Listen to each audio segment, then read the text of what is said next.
that's really sweet of you to ask. It means a lot that you would show interest.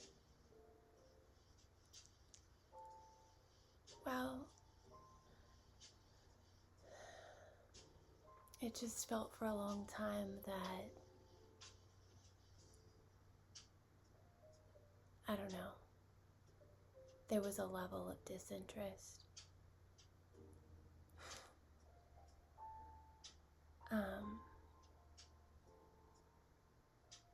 And maybe it's because it hurts you to ask. I want to be empathetic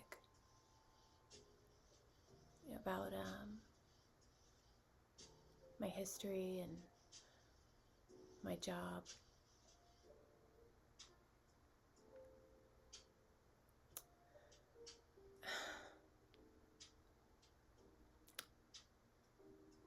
But it's part of me, and it's who I am, and it's part of my journey. And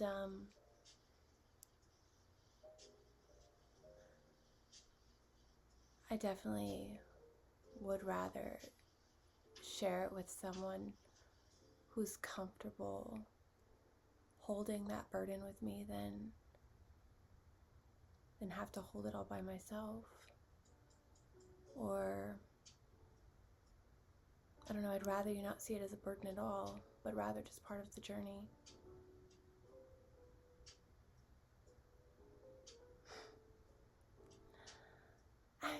I do care what people think to a certain extent, but also I realize that nobody's perfect, and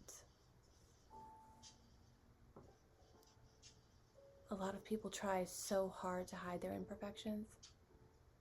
And I am rather a perfectionist, but on another note, I'm not. When it pertains to different things, in different ways. But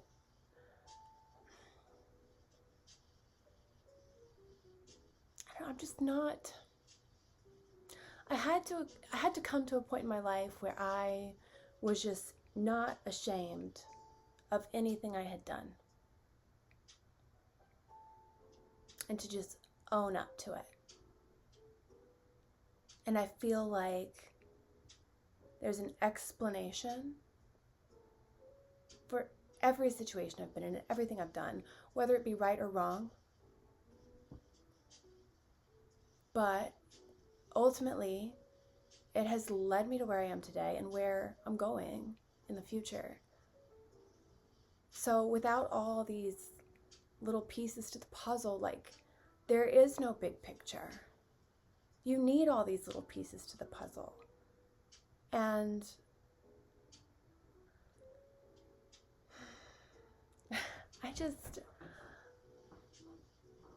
if you can't be confident in that, then you can't be with me. You have to be really confident in it. You know?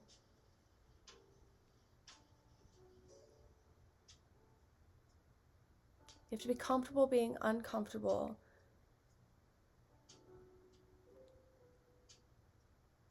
Until you're not uncomfortable, or I don't know. Or you just have to decide that it's not for you.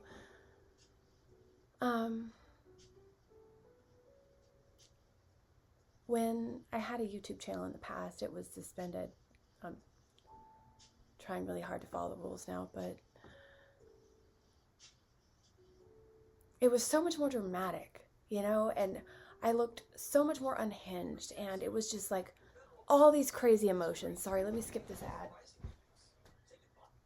It was like screaming, crying, just like outbursts, like, and I gained a lot of followers. It was entertaining for people to watch, just like TV.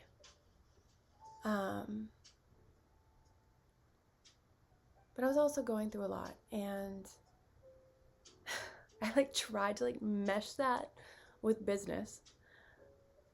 It worked. But also, I also felt like I couldn't afford therapy at the time, and years and years and years ago. And it was a place to put my emotions, like a shelf, and like put them up on the shelf. And then I'd like feel better afterwards. I'd like get it out, put it there. And it was benefiting business. So I just kept going with it. Now I've got a better grasp on the community guidelines. So I'm trying again, but just different twist and a little bit more who I've become. I read something recently like, you'll never meet the same person twice, not even in the same person. And that's kind of how I feel about the whole YouTube thing. The last one and this one. This is actually the third one. There's another one before this that is still active, but I lost my password and I had to create a new email from the first one because the first one got suspended. So once you have a suspended account on an email, you can't make another one on that same email. So then I made the new email, but then I had no backup and I forgot my password. I'm horrible. So that one, when I got a new phone, I realized that, and I was like, fuck, well, I can never get back into it. So that one's just sitting there on the internet, but I can't respond or upload or anything like that. So then I made this one, and I guess about a month ago, yeah, I decided just to kind of give it my all again.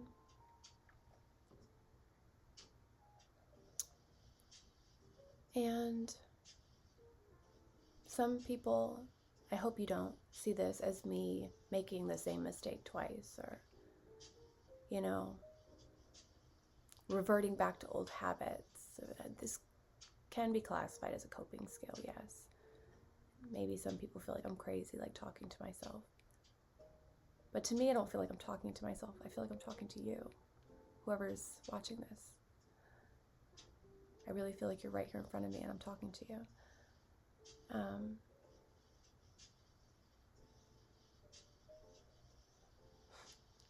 Never lose your train of thought. I guess this is just about showing my journey, you know. People may find me online and judge me. There may be horrible things in deep, dark corners of the internet, according to some, depending on your perspective. But at the end of the day, it's not just that there, it's this too. And I feel like by doing this, I'm giving an individual the opportunity to see all of me if they want to. So maybe that makes me feel better too.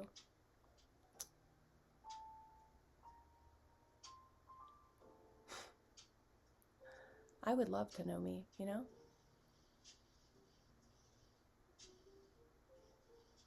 And I think that anyone who observes my journey can definitely learn from it and be even better than me one day at everything. So I'm proud of myself for that.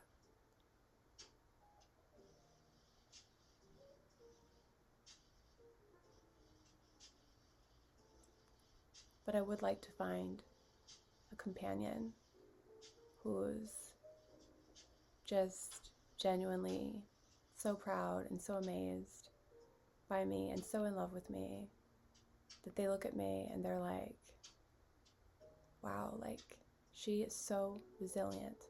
She is so beautiful. She is my dream girl. I would do anything to be with her, anything to make her happy. Like, I want to view someone like that too. I want to find a companion where we compliment each other and we like can give that to each other. Is that like immature of me? Like, am I like stuck in some like fairy tale land where I just think like everything's just gonna suddenly be perfect one day?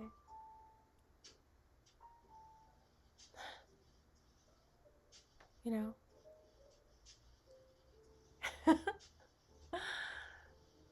Am I stuck in a la la land. Tell me if I'm like stuck in a la la land and I'm just talking la la mess. Tell me, because you know what? I very well could be in a la la land mess right now.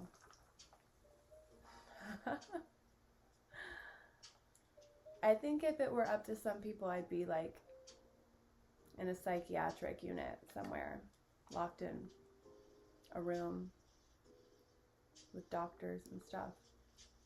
But, and those like little like cords, like with the electrodes to your head, just like zapping me every time I do something wrong, or like unpredictable, or that defies the norm. Yet somehow I'm still here. So that's pretty cool, right? No. I'm not paranoid.